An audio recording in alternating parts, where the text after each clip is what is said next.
Hello friends, welcome to BYJU'S government exam prep. Daily current affairs की series में आज हम डिस्कस करेंगे 9 नवंबर 2020 के current affairs. Daily current affairs की ये जो सीरीज है ये आपके लिए एसएससी का जो एग्जाम है, डीपीसी, बैंकिंग और इसी तरीके के जो दूसरे गवर्नमेंट एग्जामिनेशन होते हैं उसके लिए काफ़ी हेल्पफुल हो सकती है। इसमें हम national affairs, international affairs, sports related जो न्यूज़ होती है या फिर कोई पर्सनालिटीज, कोई व्यक्तित्व चर्चा में है उनके बारे में डिस्कस करते हैं। साथ ही कुछ स्टैटिक फैक्ट्स जानने की कोशिश करते हैं। तो चलिए शुरुआत करते हैं। आज की डेली करंट अफेयर्स की सीरीज में सबसे पहला सेक्शन है नेशनल अफेयर्स अर्थात राष्ट्रीय मामले। इसमें आज की हमारी सबसे पहली न्यूज़ जो हम डिस्कस करेंगे वो है ISRO launches PSLV C49 with 10 satellite. ISRO जो कि हमारे देश की एक अंतरिक्ष एजेंसी है, भारतीय अंतरिक्ष अनुसंधान संगठन जिसे कहा जाता है, उसके द्वारा PSLV C49 जो कि एक लॉन्च व्हीकल है उसे लॉन्च किया है 10 सैटेलाइट्स के साथ में, 10 उपग्रह के साथ में। तो अगर हम PSLV C49 के बारे में बात करें तो आपको पता होगा कि अलग अलग तरीके के लॉन्च व्हीकल होते हैं। जैसे GSLV एक प्रकार का लॉन्च व्हीकल होता है जिसका पूरा नाम होता है जियो सिंक्रोनस सैटेलाइट लॉन्च व्हीकल। ऐसे ही PSLV एक प्रकार का लॉन्च व्हीकल होता है। PSLV की फुल फॉर्म होती है पोलर सैटेलाइट लॉन्च व्हीकल। तो इसरो ने PSLV लॉन्च किया है, वो PSLV है PSLV C49। ये इसरो का 51वां मिशन है। आपको ध्यान रखना है कि ये इसरो का 51st मिशन है। This is the first mission by ISRO in 2020। 2020 में इसरो का ये पहला मिशन है। अब हमने यहाँ पर देखा कि PSLV C49 जो है वो टोटल 10 सैटेलाइट, 10 उपग्रह को कैरी कर रहा है। उसमें जो प्राइमरी सैटेलाइट है, जो प्राथमिक उपग्रह है, वो है EOS-01। EOS-01 जो है इस 10 में से जो प्राइमरी सैटेलाइट है वो है। इसके अलावा 9 और दूसरे सैटेलाइट्स भी हैं। ये जो PSLV C49 को लॉन्च किया गया है, ये किया गया है सतीश धवन स्पेस सेंटर से। सतीश धवन स्पेस सेंटर कहाँ है? श्रीहरिकोटा में, जो कि आंध्र प्रदेश में स्थित है। अगर हम EOS-01 जो कि प्राइमरी सैटेलाइट है इस मिशन का, उसके बारे में बात करें तो ये एक अर्थ ऑब्जर्वेशन सैटेलाइट है, अर्थात ये एक पृथ्वी अवलोकन उपग्रह है और इसका उद्देश्य है कृषि अर्थात एग्रीकल्चर का जो क्षेत्र है, वानिकी मतलब फॉरेस्ट्री का जो क्षेत्र है, और साथ ही आपदा प्रबंधन मतलब डिजास्टर मैनेजमेंट का जो एरिया है वहां पर ये सैटेलाइट सहायता प्रदान करेगी, सपोर्ट प्रोवाइड करेगी। इसके अलावा अगर हम बचे हुए 9 सैटेलाइट, 9 उपग्रहों के बारे में बात करें जो कि इस PSLV C49 के साथ में भेजे गए हैं, तो उसमें से एक उपग्रह है लिथुआनिया का, 4 उपग्रह हैं लग्जमबर्ग के और 4 उपग्रह हैं USA के। ये एक प्रकार के कस्टमर सैटेलाइट हैं, ग्राहक उपग्रह हैं, और इसे अंतरिक्ष विभाग का जो एक न्यू स्पेस इंडिया लिमिटेड जो कि डिपार्टमेंट ऑफ स्पेस के अंतर आता है, उनके द्वारा जो कमर्शियल एग्रीमेंट किया गया था, जो वाणिज्यिक समझौता किया था, उसके तहत लॉन्च किया गया है। तो अब हम इसरो से रिलेटेड कुछ इंपॉर्टेंट पॉइंट्स देखते हैं। इसरो के संबंध में आपसे पूछा जा सकता है कि इसरो के अध्यक्ष अर्थात इसरो के चेयरमैन कौन है, तो वो है K. Sivan। इसके अलावा इसरो का हेडक्वार्टर है बैंगलोर, कर्नाटक में। अब हम चलते हैं हमारी नेक्स्ट न्यूज की तरफ। ये है virtual global investor round table VGIR 2020। तो virtual global investor round table 2020 हुई है और इसे हमारे देश के प्रधानमंत्री प्राइम मिनिस्टर श्री नरेंद्र मोदी के द्वारा चेयर किया गया था। उनके द्वारा इसकी अध्यक्षता की गई थी। तो प्रधानमंत्री नरेंद्र मोदी ने VGIR 2020 की जो कॉन्फ्रेंस है उसकी अध्यक्षता की थी, जिसका उद्देश्य है attracting investment in the country, देश में जो निवेश है उसे आकर्षित करना।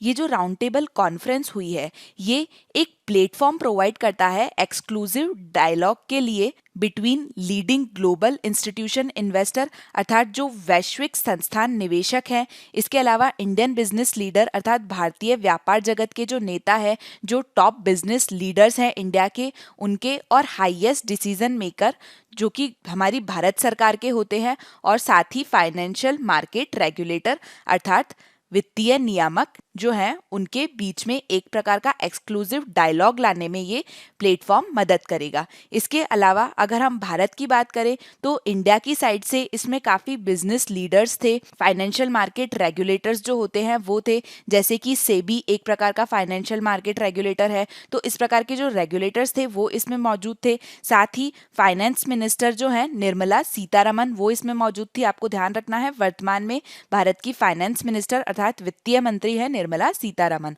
और साथ ही आरबीआई के गवर्नर शक्तिकांता दास इसमें मौजूद थे। याद रखना है आपको, आरबीआई के गवर्नर है शक्तिकांत दास, वो भी इस राउंड टेबल कॉन्फ्रेंस में मौजूद थे। ये कॉन्फ्रेंस आयोजित हुई थी 5 नवंबर 2020 को और ये एक वर्चुअल कॉन्फ्रेंस थी। तो अगर हम इसमें virtual global investor round table 2020 conference के बारे में डिटेल में चर्चा करें तो ये जो सम्मेलन है इसमें भारत के आर्थिक और निवेश के जो दृष्टिकोण है अर्थात भारत के जो इकोनॉमिक और इन्वेस्टमेंट आउटलुक है, इसके अलावा जो स्ट्रक्चरल रिफॉर्म है अर्थात जो संरचनात्मक सुधार है इन्वेस्टमेंट के क्षेत्र में जिनकी भारत में आवश्यकता है उनके बारे में चर्चा की गई। साथ ही में governments vision for making the country a 5 trillion economy, सरकार का जो हमारे देश की अर्थव्यवस्था को 5 ट्रिलियन की अर्थव्यवस्था बनाने का जो विजन है उसके बारे में इस कॉन्फ्रेंस में चर्चा की गई। इसके साथ ही ये जो कॉन्फ्रेंस थी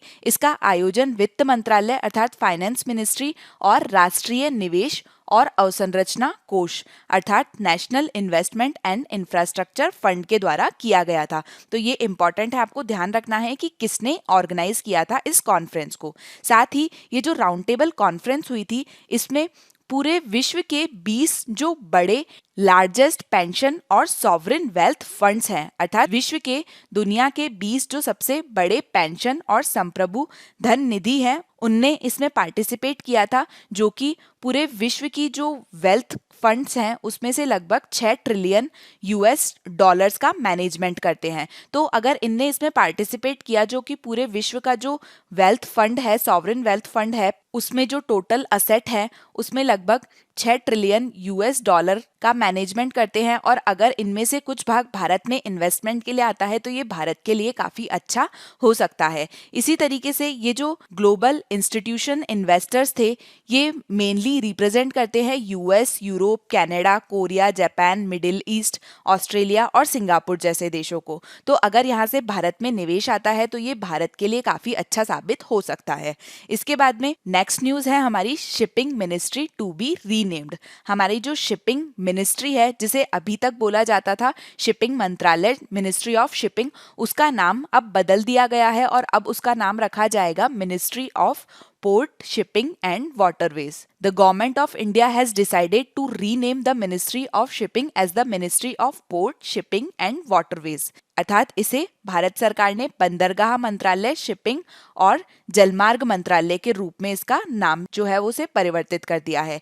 ये जो फैसला लिया गया और इसके बारे में जो अनाउंसमेंट किया गया था वो प्रधानमंत्री नरेंद्र मोदी के द्वारा किया गया था, और हमने कल गुजरात में उनके द्वारा एक रोपैक्स फेरी वेसल की शुरुआत की गई वोयाक सिम्फनी, इसके बारे में डिस्कस किया। तो जब ये इसे इनॉग्रेट कर रहे थे तो इसके उद्घाटन में जब वीडियो कॉन्फ्रेंसिंग के जरिए इसे इनॉग्रेट कर रहे थे उसी समय इन्होंने मिनिस्ट्री ऑफ शिपिंग का नाम परिवर्तन करने की भी घोषणा की। तो ये जो वोयाक सिम्फनी है इसके बारे में कल भी हमने डिटेल में चर्चा करी थी। आज हम ये देख रहे हैं कि इसको इनॉग्रेट करते समय हमारे प्रधानमंत्री ने शिपिंग मिनिस्ट्री का नाम चेंज करके ministry of port, shipping and waterways कर दिया है। अभी के समय में अगर हम बात करें कि जो ministry of port, shipping and waterways है उसके लिए यूनियन मिनिस्टर कौन है, तो उसके लिए यूनियन मिनिस्टर हैं मनसुख लक्ष्मण भाई मंडाविया। तो आपको ध्यान रखना है वर्तमान में मनसुख लक्ष्मण भाई मंडाविया केंद्रीय राज्य मंत्री बंदरगाह, शिपिंग और जलमार्ग के लिए हैं। इसके बाद में अब हम चलते हैं नेक्स्ट सेक्शन की तरफ। नेक्स्ट सेक्शन है इंटरनेशनल अफेयर्स अर्थात अंतर्राष्ट्रीय मामले। इसमें हमारी सबसे पहली न्यूज़ है India Italy virtual bilateral summit 2020। Bharat और इटली के बीच में बायलैटरल समिट हुई है वर्चुअली 2020 की। ये हुई थी 6 नवंबर 2020 को, और इस समिट को अटेंड किया था इंडियन प्राइम मिनिस्टर अर्थात भारतीय प्रधानमंत्री श्री नरेंद्र मोदी ने और इटली के प्रधानमंत्री prime minister of Italy professor Giuseppe Conte ने। ये जो दोनों लीडर हैं दोनों देशों के, इनके बीच में ये जो बायलैटरल समिट हुई है, इसमें इन्होंने एक ब्रॉड फ्रेमवर्क के बारे में चर्चा करी, ये जो आपस के बायलैटरल रिलेशनशिप है उसके संबंध में। और इसके अलावा अभी जो वैश्विक चुनौतियां देखने को मिल रही है कोविड-19 महामारी के समय, तो ऐसे समय में दोनों देशों के बीच का जो सहयोग है उसे मजबूत बनाने के लिए अपनी जो प्रतिबद्धता है उसकी फिर से पुष्टि की गई है इस समिट में। इसके अलावा इन दोनों देशों के बीच में पॉलिटिकल अर्थात राजनीति, आर्थिक अर्थात इकोनॉमिक, साइंटिफिक एंड टेक्नोलॉजिकल अर्थात वैज्ञानिक और तकनीकी, साथ ही स्पेस अर्थात अंतरिक्ष और डिफेंस कॉरपोरेशन रक्षा सहयोग जो है, इन सभी मुद्दों पर चर्चा की गई। साथ ही में ये जो शिखर सम्मेलन हुआ, ये जो समिट हुई, इसके दौरान विभिन्न क्षेत्रों पे जो ज्ञापन और समझौते हैं उनमें हस्ताक्षर किए गए। तो जो ऊर्जा का क्षेत्र है अर्थात जो एनर्जी का क्षेत्र है, मत्स्य पालन अर्थात फिशरी का जो क्षेत्र है, शिप बिल्डिंग अर्थात जहाज निर्माण और डिजाइन का जो क्षेत्र है, इस प्रकार के और भी कई अन्य क्षेत्रों में कुल मिलाकर 15 ज्ञापन अर्थात समझौतों पर हस्ताक्षर किए गए इस बायलैटरल समिट में। अब अगर हम यहाँ पर इटली के बारे में चर्चा करें तो इटली के प्रधानमंत्री के बारे में हमने अभी बात की कि इटली के प्रधानमंत्री हैं ग्यूसेप कॉन्टे, जिनके और भारत के प्रधानमंत्री के बीच में ये समिट हुई थी। इसके अलावा इटली के जो प्रेसिडेंट अर्थात राष्ट्रपति हैं वो हैं सर्जियो मैट्टारेला। इटली की राजधानी है रोम में, यहाँ पर आप देख सकते हैं रोम स्थित है। और इटली में जो करेंसी चलती है, जो मुद्रा चलती है, वो है यूरो। इसके अलावा इटली के संबंध में आप यहाँ पर देख सकते हैं ये एड्रियाटिक सी है जिसकी बॉर्डर लगती है इटली से। इसके अलावा आयोनियन सी है, ये भी इटली की बॉर्डर पर भी है। और यहाँ पर आप देख सकते हैं लिगोरियन सी है, ये भी इटली की बॉर्डर पर ही है। और यहाँ पर है मेडिटेरियन सी। तो आपसे पूछा जा सकता है कि कौन कौन से सी हैं, कौन कौन से समुद्र हैं जो इटली की बॉर्डर पर लगते हैं, इटली की सीमा पर लगते हैं। तो ये नाम आपको ध्यान रखने हैं। इसके अलावा यहाँ पर हम इटली की बात कर रहे हैं तो इटली के संबंध में इटली यूनिफिकेशन अर्थात इटली के एकीकरण को लेकर भी एग्जाम में काफी बार क्वेश्चंस पूछ लिए जाते हैं। तो अगर हम इटली यूनिफिकेशन के बारे में बात करें तो इटली का जो एकीकरण है उसको इतावली भाषा अर्थात इटली की जो भाषा है उसमें बोला जाता है रिसोर्जिमेंतो। जो 19वीं सदी थी उस समय इटली में एक राजनीतिक और सामाजिक अभियान शुरू हुआ था।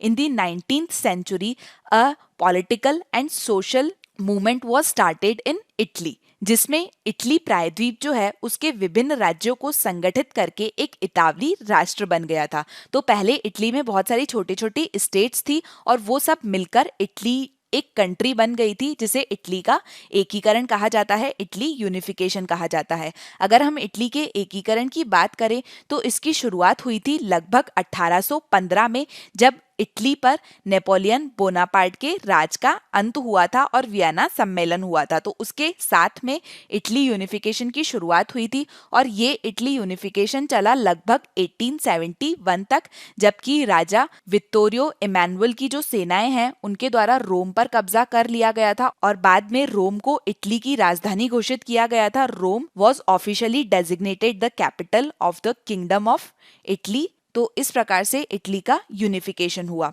अब हम चलते हैं नेक्स्ट पॉइंट की तरफ। नेक्स्ट पॉइंट है cyber crime related communication services. तो इंटरपोल जो है, इंटरनेशनल क्रिमिनल पुलिस ऑर्गेनाइजेशन, उनके द्वारा 2 cyber crime related communication service की शुरुआत की गई है। अर्थात साइबर क्राइम्स जो होते हैं उनसे संबंधित 2 संचार सेवाओं की शुरुआत की गई है। ये जो 2 संचार सेवाएं हैं इनके नाम है साइबर क्राइम नॉलेज एक्सचेंज और दूसरी है cyber crime collaborative platform operation. तो इन 2 संचार सेवाओं की शुरुआत की गई है इंटरपोल के द्वारा। अब सबसे पहले हम यहाँ पर चर्चा करते हैं कि इंटरपोल क्या है। इनके द्वारा शुरुआत तो की गई है लेकिन वास्तव में इंटरपोल है क्या?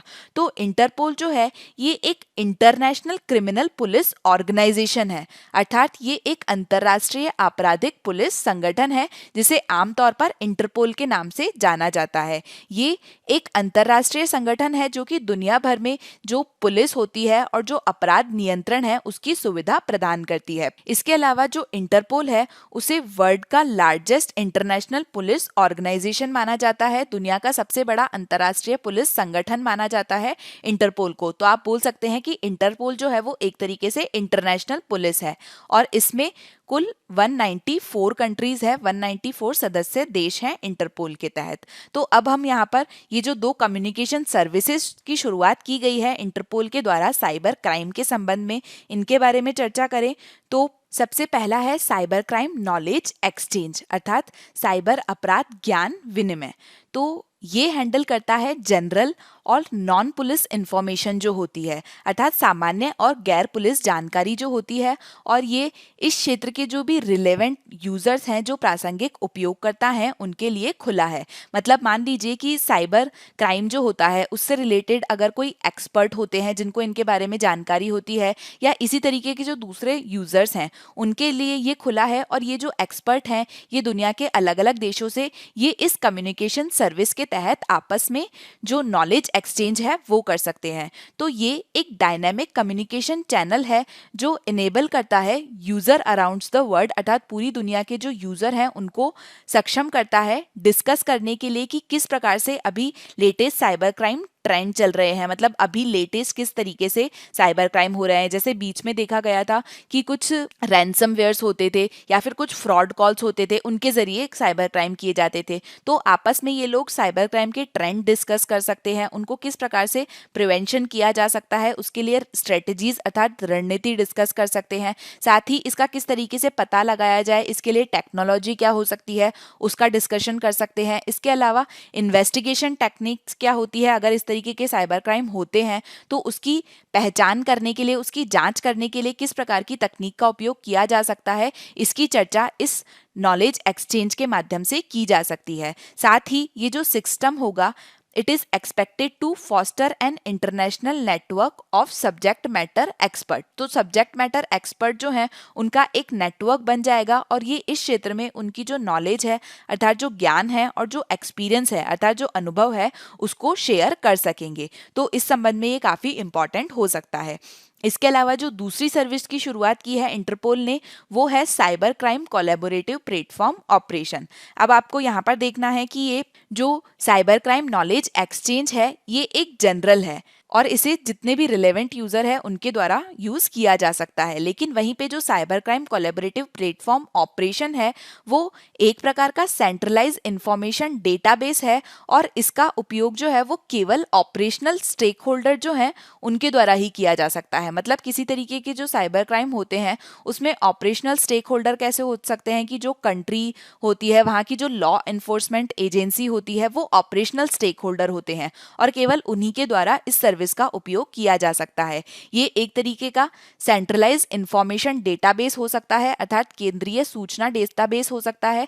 अर्थात किसी भी देश में अगर साइबर क्राइम होते हैं तो उससे रिलेटेड जो डेटा है कि मान लीजिए उनने किसी क्रिमिनल को आइडेंटिफाई किया कि इनके द्वारा काफी साइबर क्राइम किए जा रहे हैं तो उनके बारे में जानकारी हो सकती है, किस प्रकार से साइबर क्राइम हो रहे हैं उनके बारे में जानकारी इस डेटाबेस में डाली जा सकती है। तो इससे क्या होगा कि जो ग्लोबल लॉ एनफोर्समेंट ऑपरेशंस होंगे साइबर क्राइम के अगेंस्ट में उनके बारे में इसमें जानकारी दी जाएगी और इससे क्या होगा कि ये कानून के संचालन कार्य जो होते हैं उनमें सहायता करेगा और ये केवल परिचालन हितधारकों तक ही सीमित है। इससे क्या होगा कि जो सदस्य देश हैं जो मेंबर कंट्रीज है वहां पर जो साइबर खतरे हो रहे हैं और इसके अलावा जो एक ट्रेंड देखा जा रहा है उस पर बेटर फोकस किया जा सकेगा और इसके साथ ही जो अलग अलग देश हैं वो अपने रिसोर्सेज को बचा सकेंगे और जो डुप्लीकेशन ऑफ एफर्ट्स हैं उसको अवॉइड करेंगे और एक दूसरे के डाटा को शेयर करने से वो उस डाटा का यूज कर पाएंगे। तो इस तरीके से हमने इन दोनों कम्युनिकेशन सर्विस के बारे में डिस्कस किया। अब हम चलते हैं हमारे नेक्स्ट सेक्शन की तरफ जो है various national and international personalities in news अर्थात समाचार में विभिन्न राष्ट्रीय और अंतर्राष्ट्रीय व्यक्तित्व। इसमें आज हम चर्चा करेंगे यशवर्धन कुमार सिन्हा के बारे में।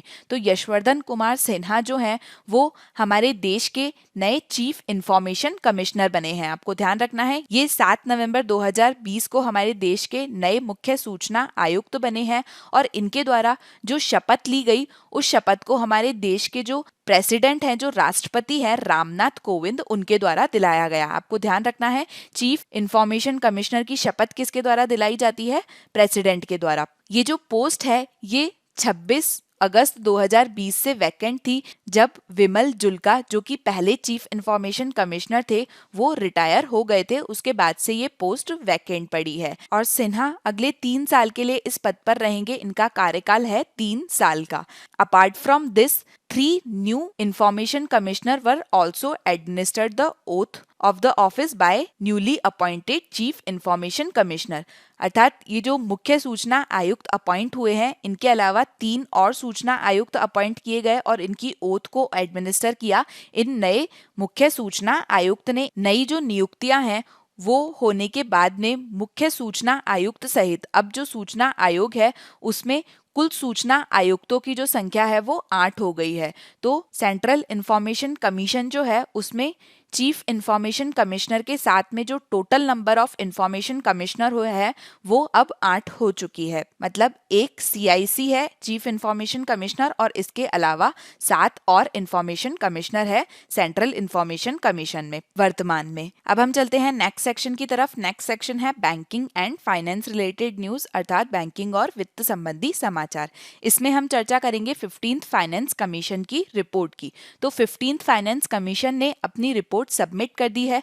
15th फाइनेंस कमीशन के सबसे पहले तो आपको अध्यक्ष अर्थात चेयरमैन पता होने चाहिए। तो 15th फाइनेंस कमीशन के अध्यक्ष हैं एनके सिंह और इनके द्वारा अपनी जो रिपोर्ट सबमिट की गई है वो है 2020-21 से लेकर 2025-26 के पीरियड के लिए।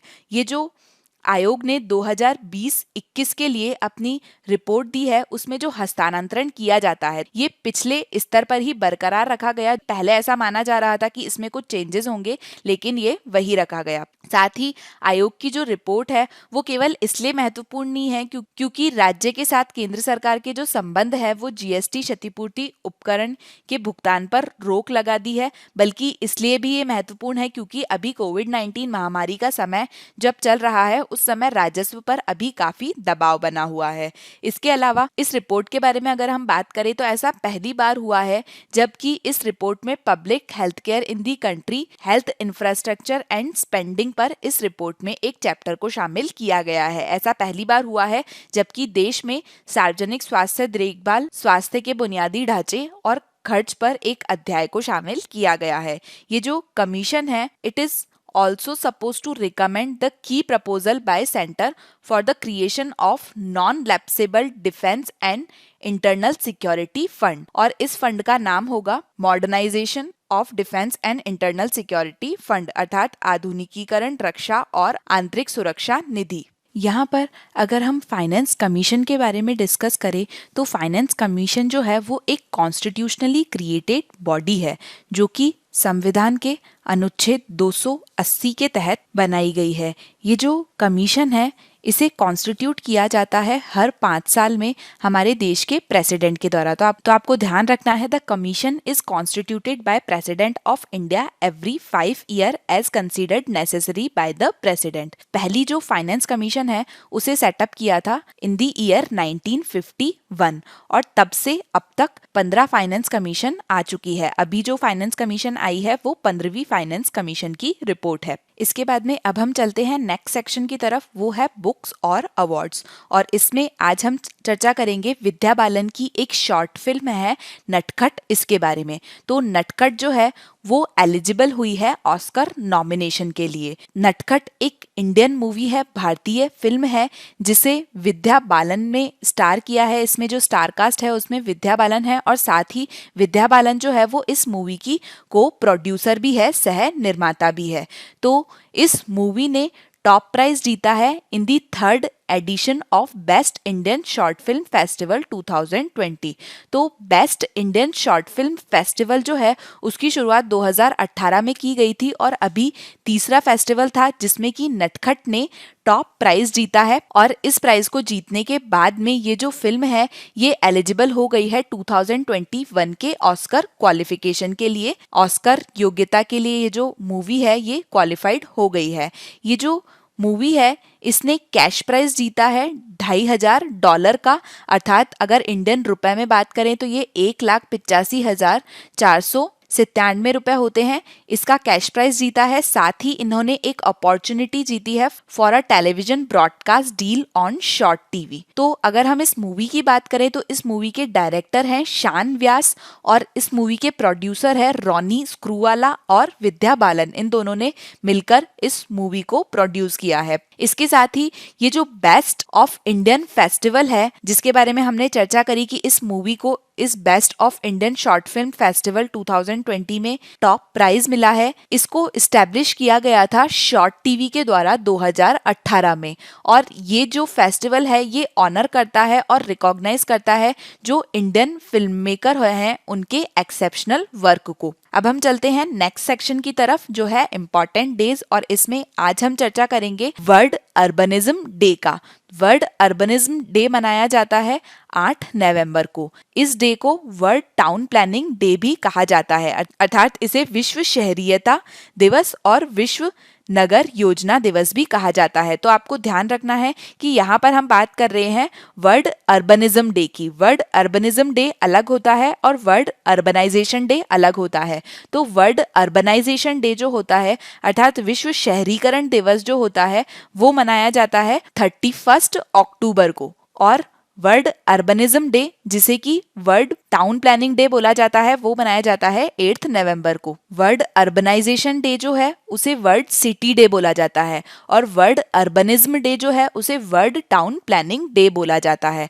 तो ये जो वर्ल्ड अर्बनिज्म डे है इसका आयोजन international society of city and regional planners के द्वारा किया जाता है, और ये जो डे है इसे मनाने की शुरुआत 1949 में की गई थी the late professor Carlos Maria Della Paolera के द्वारा, ताकि योजना बनाने में सार्वजनिक और पेशेवर रुचि जो है वो बढ़ सके। इसके अलावा ये जो वर्ल्ड अर्बनिज्म डे है ये एक अपॉर्चुनिटी प्रोवाइड करता है शहरों और क्षेत्रों के विकास से जो पर्यावरणीय प्रभाव उत्पन्न होता है उसकी ओर, और साथ ही वैश्विक परिप्रेक्ष्य में योजना को देखने के लिए ये एक अवसर प्रदान करता है। तो यहाँ पर हमारे आज के जो करंट अफेयर्स के सेक्शन है वो खत्म होते हैं, और अब हम चलते हैं कुछ स्टैटिक फैक्ट्स की तरफ, कुछ तथ्यों की तरफ।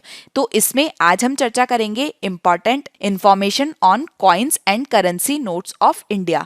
भारत के सिक्के और मुद्रा नोटों के संबंध में महत्वपूर्ण जानकारी के बारे में हम डिस्कस करेंगे।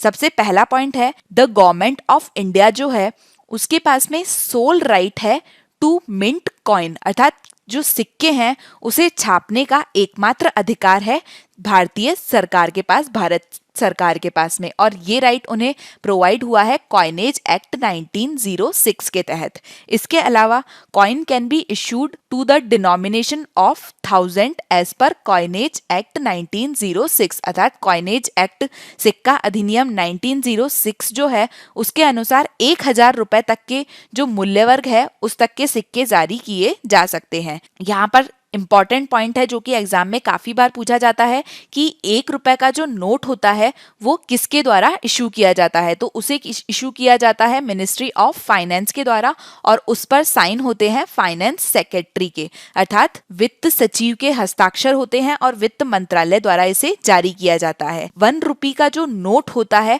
वो एक प्रकार से सिक्का ही कंसीडर होता है as per Indian coinage act 2011। इसके अलावा जो नोट होते हैं उन पर जो लैंग्वेजेस होती है उनके बारे में अगर हम बात करें तो आपको पता होगा कि जो नोट होते हैं वहां पर कुछ यहाँ पर हिंदी इंग्लिश में भी लिखा हुआ होता है, और एक जगह होती है जहाँ पर अलग अलग लैंग्वेजेस में उस नोट के बारे में लिखा होता है कि कितने रुपए का नोट है।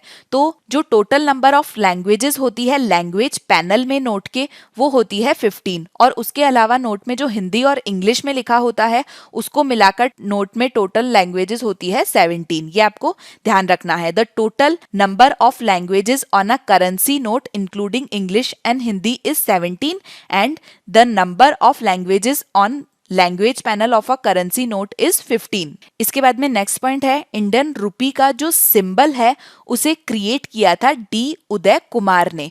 तो ये जो इंडियन रुपी का सिंबल है इसे क्रिएट करने के लिए एक कंपटीशन हुआ था, और उस कंपटीशन में डी उदय कुमार के द्वारा ये जो डिजाइन की गई थी उसे सेलेक्ट किया गया था। इसके अलावा आरबीआई जो है वो 10,000 रुपए तक के जो नोट है उसे इशू कर सकता है, उसे जारी कर सकता है। अभी हम देखते हैं कि यूजुअली जो नोट हम यूज करते हैं वो 2000 रुपए तक का होता है मैक्सिमम, लेकिन आरबीआई 10,000 रुपए तक के नोट जो है वो जारी कर सकता है।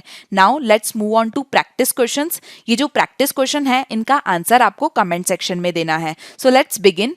In the bilateral summit between India and Italy, how many agreement have the two countries signed for action plan from 2000 to 2025? तो भारत और इटली के बीच में जो द्विपक्षीय शिखर सम्मेलन हुआ है उसमें दोनों देशों ने 2020 से 2025 तक के जो एक्शन प्लान है उसमें कितने समझौतों पर हस्ताक्षर किए हैं?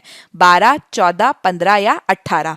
नेक्स्ट क्वेश्चन है, who created the Indian rupee symbol? भारतीय रुपए का प्रतीक किसने बनाया था? डी उदय कुमार, रॉनी स्क्रूवाला, विनय सीतापति या प्रकाश कुमार? नेक्स्ट क्वेश्चन है, what type of satellite is EOS-01? EOS-01 जो है वो किस प्रकार का उपग्रह है? Earth observation satellite, communication satellite, remote sensing satellite या scientific and exploration satellite? Next question है, who is the union minister of state for ports, shipping and waterways currently? वर्तमान में बंदरगाह, जल यात्रा और जलमार्ग राज्य मंत्री कौन है? मनसुख लक्ष्मण भाई मंडाविया, सुब्रमण्यम जयशंकर, नितिन गडकरी या हरदीप सिंह पुरी? नेक्स्ट क्वेश्चन है, who administered the oath of the new chief information commissioner recently? हाल ही में नए सूचना आयुक्त को शपथ किसने दिलाई? प्रेसिडेंट अर्थात राष्ट्रपति ने, प्राइम मिनिस्टर अर्थात प्रधानमंत्री ने, फाइनेंस मिनिस्टर अर्थात वित्त मंत्री ने या फिर होम मिनिस्टर अर्थात गृह मंत्री ने? नेक्स्ट क्वेश्चन है, recently which agency has created cyber crime knowledge exchange service? हाल ही में किस एजेंसी ने साइबर क्राइम नॉलेज एक्सचेंज सेवा जो है उसकी शुरुआत की है? अंतर्राष्ट्रीय दूरसंचार संघ अर्थात international telecommunication unit, Interpol, global cyber agency अर्थात वैश्विक cyber agency, national cyber agency अर्थात राष्ट्रीय साइबर एजेंसी? नेक्स्ट क्वेश्चन है, when is world city planning day celebrated? विश्व नगर योजना दिवस कब मनाया जाता है? 31 अक्टूबर, 8 नवंबर, 9 नवंबर और 8 अक्टूबर? नेक्स्ट क्वेश्चन है, match the personality with the appropriate institution? उपयुक्त संस्थान के साथ में व्यक्तित्व का मिलान करें। तो सबसे पहले सिन्हा, NK सिंह, के शिवन और संजय कोठारी, ये 4 पर्सनैलिटी है। अब आपको मिलान करना है कि किस पर्सनैलिटी का संबंध किस क्षेत्र से है। पहला है सेंट्रल विजिलेंस कमीशन, दूसरा है इसरो, तीसरा है 15th फाइनेंस कमीशन, चौथा है चीफ इंफॉर्मेशन कमिश्नर।